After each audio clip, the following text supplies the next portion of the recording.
Bismillahirrahmanirrahim. Assalamualaikum warahmatullahi ta'ala wabarakatuh. Lesu amat jawabnya, udah lapar. Yang jawab salam saya doain rezekinya nambah. Wah, lagi rezeki, amin. Tadi salam gemes benar. Ibu-ibu yang nggak mau jawab salam, saya doain lakinya kawin lagi.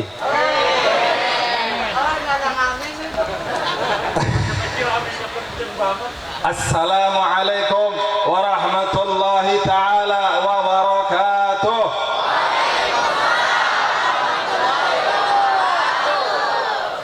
Innal hamdalillah nahmaduhu wa nasta'inuhu wa nastaghfiruh wa na'udzu billahi min shururi anfusina wa min sayyiati a'malina man yahdihillahu fala mudilla lahu wa man yudlilhu fala hadiya lahu.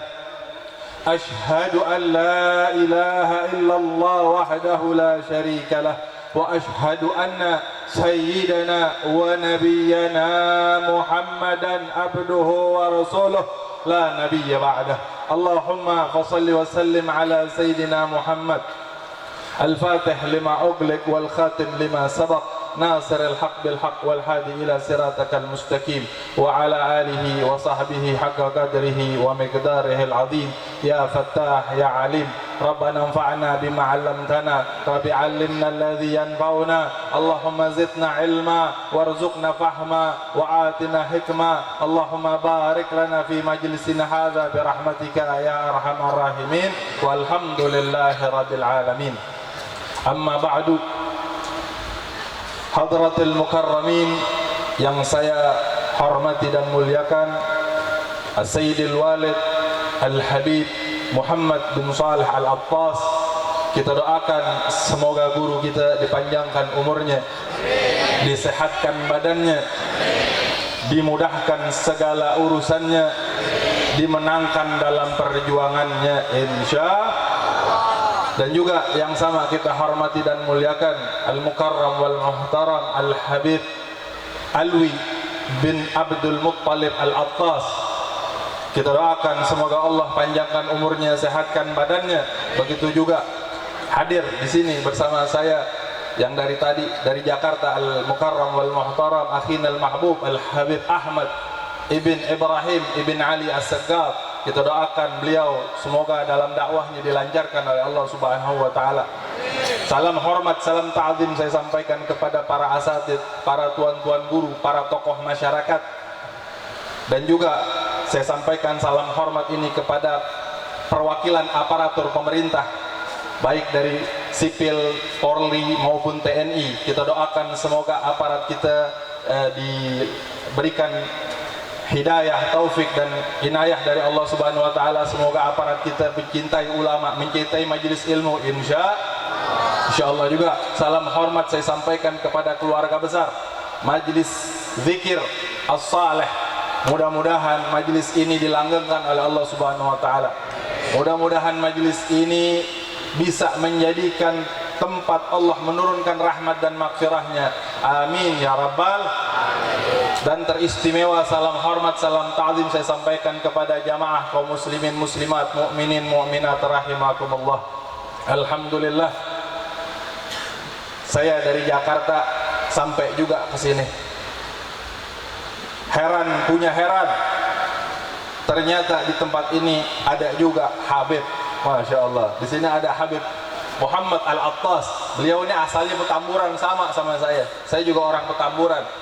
Nggak nyangka lewat gunung, lewat lembah sampai di sini ada juga Al-Attas di sini. Masya Allah, alhamdulillah menyebarkan ilmu, menyebarkan akhlak Nabi Muhammad SAW. Ma'asyiral muslimin rahimakumullah, kita berkumpul di tempat ini untuk mengenang, mengingat manusia paling agung yang paling dicintai oleh Allah Subhanahu wa taala. Manusia yang dengan sebabnya lah Allah menciptakan alam semesta. Manusia yang dengan sebabnya lah Allah menciptakan surga dan neraka. Manusia yang tidak sama sebagaimana manusia pada umumnya, karena beliau mendapatkan wahyu dari Allah Subhanahu wa taala. Manusia yang sebabnya lah Allah menjadikan puasa Ramadan, menjadikan kaum muslimin. Beliau adalah Nabiina Muhammad sallallahu alaihi wasallam. Allah Subhanahu wa taala di dalam Al-Qur'an berfirman, "Wa innaka la'ala khuluqin 'azim." Allah Subhanahu wa taala mengatakan bahwa sesungguhnya engkau wahai Rasul sallallahu alaihi wasallam ada pada budi pekerti yang begitu agung. Jadi saudara, kita kumpul di sini baca selawat kepada Nabi, itu adalah sebuah perbuatan mencontoh Allah Subhanahu wa taala. Waktu Allah perintahkan salat, maka Allah tidak salat, Nabi yang contohkan salat. Waktu Allah perintahkan zakat, Allah tidak berzakat, Nabi yang contohkan zakat. Tapi waktu Allah Subhanahu wa taala memerintahkan kita berselawat kepada Nabi sallallahu alaihi wasallam, maka Allah sendiri yang mencontohkannya dan Allah tunjukkan itu di dalam Al-Qur'an. Innallaha wa malaikatahu yusalluna 'alan nabi ya ayyuhalladzina amanu sallu 'alaihi wa sallimu taslima. Jadi kalau dalam kaidah ilmu nahwu sharaf, setiap kalimat yang dimulai dengan kata benda maka itu menunjukkan atas istimrar, terus menerus. Dan kalimat barusan salawatnya Allah kepada Nabi dimulai dengan kata inna, menunjukkan itu adalah kata benda, bahwasanya Allah terus menerus berselawat kepada kita muja Nabi. Maka kita umat Nabi Muhammad SAW harus juga jangan sampai ketinggalan, jangan sampai luput untuk kita selalu berselawat kepada Nabi Muhammad sallallahu alaihi wasallam. Saudara kaum muslimin yang dirahmati oleh Allah Subhanahu wa taala, ada dalam sebuah kitab yang berjudul Wasailul Usul ila Syamailir Rasul yang dikarang oleh Syekh Yusuf An-Nabhani. Di dalam kitab tersebut bercerita tentang seluk-beluk Nabi Muhammad sallallahu alaihi wasallam dari ujung rambut sampai ujung kaki. Maka pada kesempatan kali ini saya hanya mau ngambil dua saja, yaitu salah satu bab dalam kitab tersebut, sifatu uruqihi sallallahu alaihi wasallam wa raihatihi at-tabi'iyyah. Ulama tersebut membuka judul kitabnya dengan apa? Sifatu uruqi sallallahu alaihi wasallam, sifat keringatnya Nabi Muhammad sallallahu alaihi wasallam dan bau fisik tubuhnya Nabi Muhammad SAW. Jadi coba bayangkan saudara, ulama sampai secara detail menceritakan seluk-beluk Nabi Muhammad SAW, sampai keringatnya digambarin. Padahal keringat dan lain sebagainya sifatnya itu bukan ibadah, tapi karena itu berkaitan dengan Nabi, maka dicatat, dikekalkan, sehingga kita generasi yang datang setelahnya bisa tahu. Dalam riwayat Anas ibn Malik dikatakan bahwa Nabi SAW kathirul uruq, beliau itu banyak berkeringat. Kalau keringat itu masih pada jasad beliau, maka keringat itu bagaikan mutiara. Keringat yang masih menempel pada tubuh Nabi SAW itu bagaikan mutiara. Dan jikalau ia dikumpulkan di satu tempat atau diseka, maka mengeluarkan aroma yang begitu wangi. Ummu Salamah biasa mengumpulkan keringat Nabi Muhammad SAW, sehingga ditanya oleh Rasul SAW, ya Ummu Salamah, apa yang kau lakukan? Aku jadikan keringatmu itu kucampurkan dengan minyak wangi, dan ternyata keringatmu itu lebih wangi dari minyak wangi. Allahumma salli ala Sayyidina Muhammad wa ala ahli Sayyidina Muhammad. Bahkan saudara, dikatakan jikalau Nabi SAW lewat di satu jalan, maka orang tahu bahwa barusan Nabi lewat di jalan tersebut. Kenapa? Karena meninggalkan aroma wangi. Dan aroma wangi ini bukan karena Nabi pakai minyak wangi, tapi memang sudah mengeluarkan dari tubuh suci beliau aroma yang begitu harum. Tapi sungguh pun begitu, Nabi masih suka pakai minyak wangi. Maka ini sunnah buat kita, umat Islam harus rapi, harus bersih, harus wangi. Udah badan nggak wangi, nggak mau pakai minyak wangi lagi. Tambah lagi nggak mau mandi lagi. Yang kesian kalau sholat subuh berjamaah, ya malamnya makan nasi uduk. Di sini ada nasi uduk nggak? Nasi uduk juga ya? Oh, kirain Jakarta doang. Makan nasi uduk pakai semur apa? Semur jengkol. Pagi nggak gosok gigi, langsung sholat subuh berjamaah.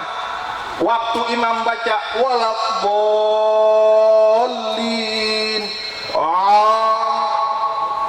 kesian bener tuh sampingnya, ya bisa muntah. Maka umat Nabi Muhammad SAW harus mencontoh. Tadi Habib Ahmad udah kasih contoh pakai siwak. Siwak mardatun li rabbih, tayyibun li fam wa mardatun li rabbih, membersihkan mulut dan membuat Allah Subhanahu wa taala redha. Jadi Nabi SAW dari tubuhnya mengeluarkan aroma yang begitu wangi. Bahkan kalau Nabi pegang satu anak kecil, maka ketahuan anak kecil mana yang udah disentuh oleh Nabi Muhammad SAW.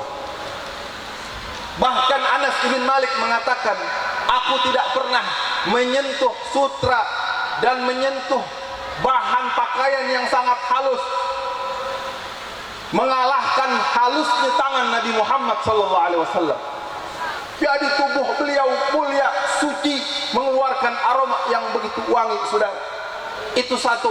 Yang kedua, Nabi SAW dikenal orang yang mempunyai kekuatan fisik. Di Mekah saat Nabi SAW diutus, ada orang namanya Rukanah. Siapa namanya? Rukanah. Namanya Rukanah, bukan Raihana. Raihana penyanyi. Rukanah, pegulat. Kalau zaman sekarang siapa? Habib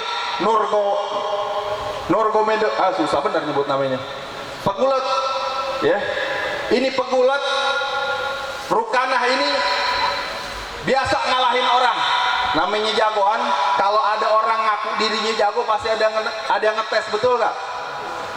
Datang orang-orang untuk mengalahkan Rukanah, semuanya bisa dikalahkan oleh Rukanah. Sekali waktu Rukanah berpapasan dengan Nabi Muhammad SAW. Maka Nabi Muhammad SAW mengatakan, ya Rukanah, ittaqillah wattabi' ma tad'u ilaik. Rukanah, takutlah kau kepada Allah dan ikutlah engkau terhadap apa yang aku ajak. Artinya Rukanah diajak masuk Islam. Kata Rukanah, hal minka syahid, apakah kau punya bukti ya Muhammad? Waktu itu dia belum beriman. Kau ajak aku masuk Islam, apakah kau punya bukti? Jadi orang Arab saat itu dikatakan jahiliyah, bukan bodoh. Orang Arab dikatakan jahiliyah, bukan bodoh. Bukan apa? Bukan bego, bukan.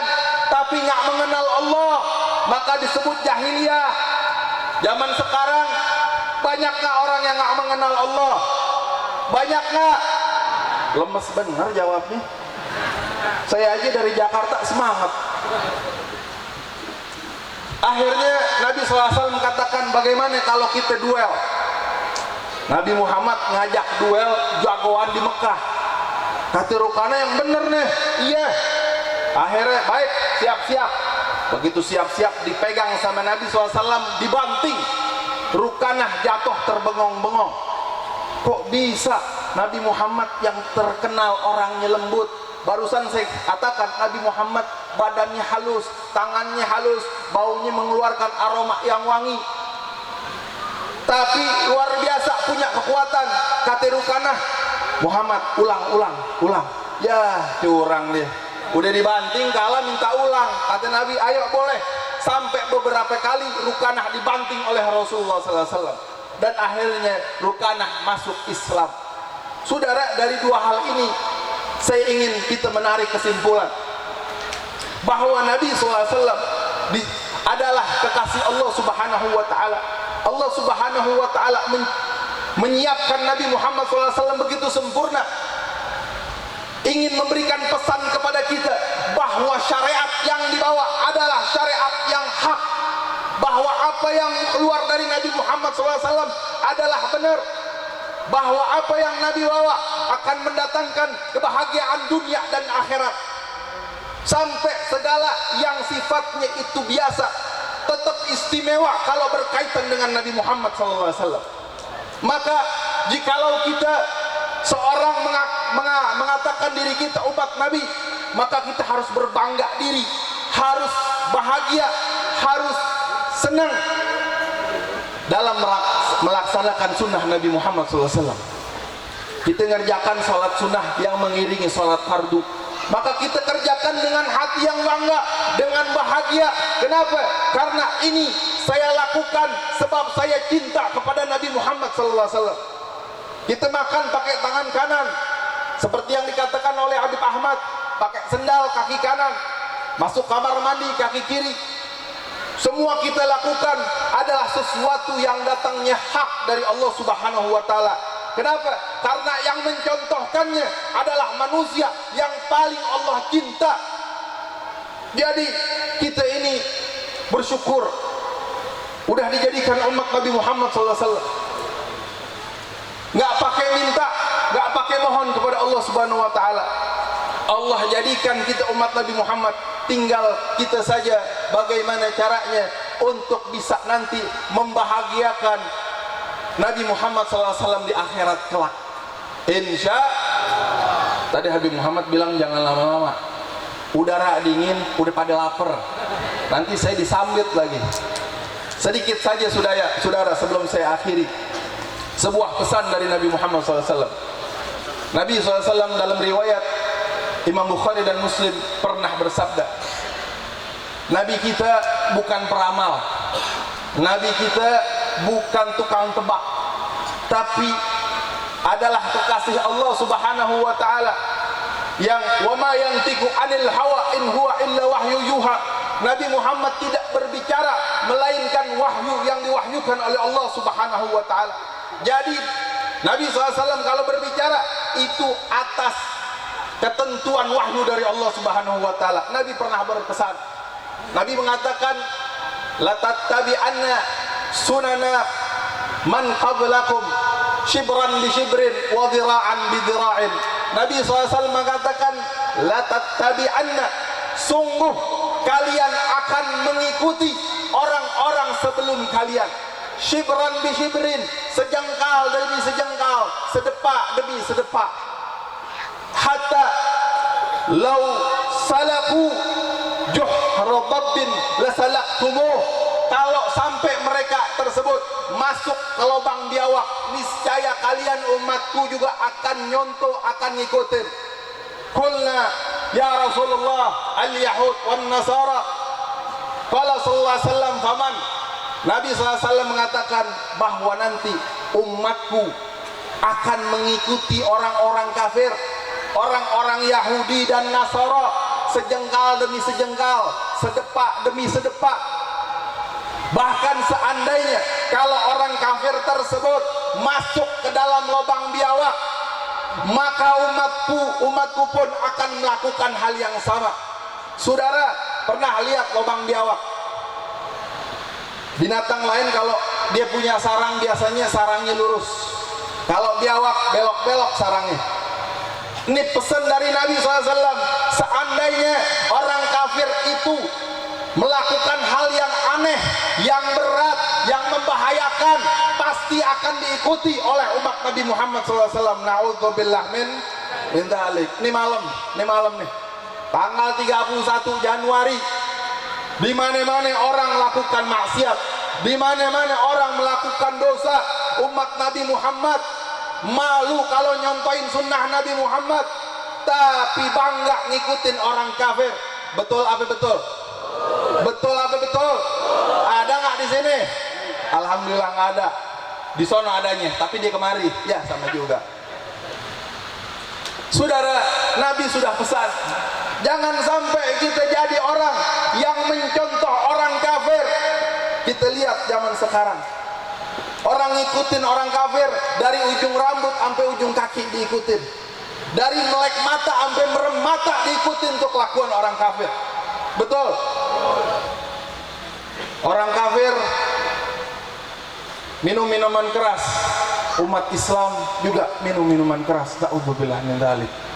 Orang kafir perempuannya pakai pakaian tapi telanjang, perempuan-perempuan muslimah pun melakukan hal yang sama. Orang kafir bikin aplikasi joget-joget depan handphone, orang Islam juga joget-joget depan handphone. Betul? Ini laki atau perempuan? Dua-duanya sama. Enggak beb, nih kita mau dakwah di begitu, dakwah di majlis taklim, pegang kitab, baca buku, buka kitab-kitab ulama. Yang dari kecil sampai tua baca kitab aja masih ada yang kurang, apalagi joget-joget depan handphone. Saudara kaum muslimin yang dirahmati oleh Allah, ini malam banyak orang yang melakukan perbuatan yang mengecewakan hati Nabi Muhammad SAW. Dalam beberapa laporan dikatakan bahwa setiap malam 31 Desember itu kondom pada habis. Itu buat apa itu? Buat bawa air mineral apa itu? Apa nampungin air hujan? Minuman-minuman keras laku, hotel-hotel penuh. Kalau yang nggak punya duit di bawah pohon, di kebun. Na'udzubillah min dzalik. Sebagaimana yang disampaikan oleh almarhum Al-Habib Munzir dalam sebuah ceramahnya, beliau mengatakan, saya ingin mengutip pada kesempatan kali ini, kalau dulu orang kafir melempar Nabi Muhammad pakai kotoran unta, pakai isi kotoran unta, Nabi lagi sholat dilemparin. Sekarang umat Islam, umat Nabi Muhammad lemparin Nabi Muhammad pakai dosa. Berapa banyak rumah tangga kaum muslimin waktu kawinnya pakai syariat Islam, waktu jalani rumah tangganya pakai Yahudi dan Nasrani. Betul lah, betul. Ngaji susah bener. Sampai Habib nawarin yang datang ngaji nanti pulang dikasih kopi. Itu juga kagak mau datang. Padahal kalau hadir di majelis zikir, hadir di majelis ilmu, akan Allah muliakan dunia akhirat. Tuh barusan aja kita dengar tadi Habib ngumumin, ada orang yang lazim hadir majelis ratib, meninggalnya mau datang ke majelis ratib. Ishadu annaha min ahlil khair.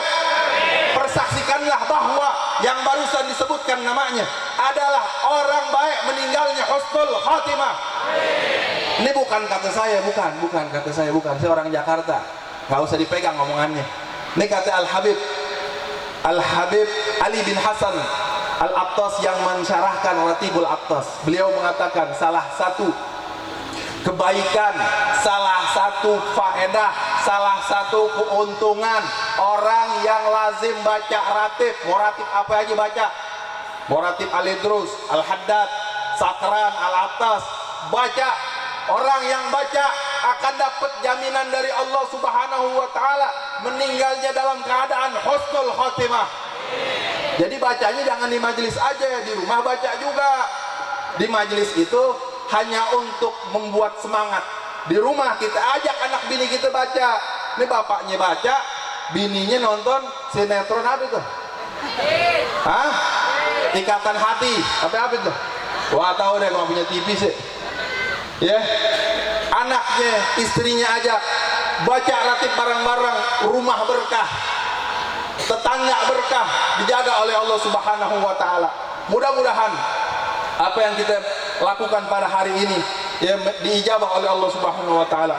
Allah memandang kepada kita dengan pandangan rahmatnya, sehingga Allah mengampuni kesalahan kita dan Allah memasukkan kita ke dalam golongan orang-orang yang diredoi oleh Allah Subhanahu wa ta'ala. Dan kita berharap semoga Allah jaga iman Islam kita, dan juga kita mohon kepada Allah dengan keberkahan majelis ini agar Allah melindungi ulama-ulama kita.